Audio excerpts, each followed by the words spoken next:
the United States president says America is prepared to take targeted and precise action in Iraq if the situation on the ground requires it. But Barack Obama says the most effective response to the crisis would involve partnerships where the Iraqis take the lead.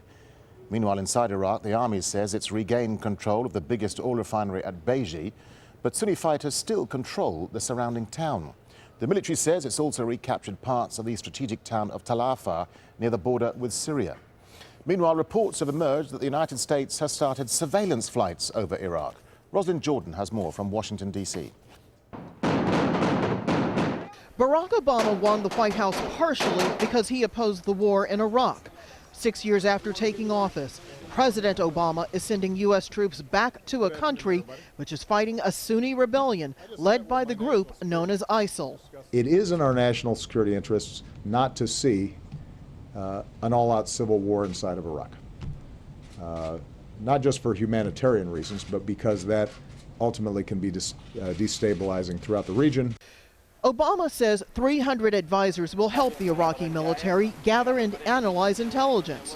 What's off the table for now, U.S. airstrikes. Obama insisted this is not a combat mission.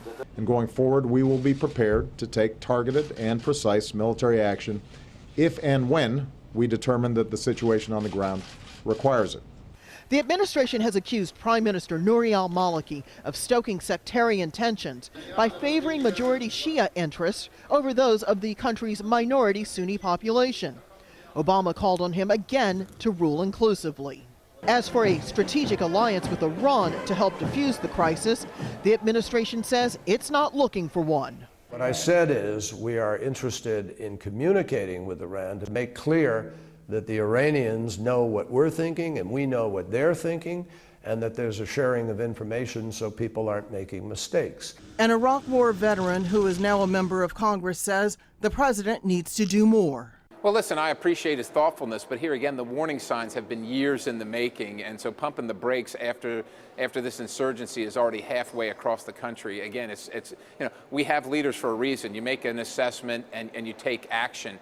While he's assessing, people are losing their lives, and the gains that America and the coalition forces, including the Iraqis, made over years are being lost. In 2011, U.S. troops told Al Jazeera they thought Iraqi forces had the skills to defend their country by themselves. But now the U.S. is going back. Thank you very much, everybody. It's something candidate Obama never planned to have on his agenda. Rosalind Jordan, Al Jazeera, Washington.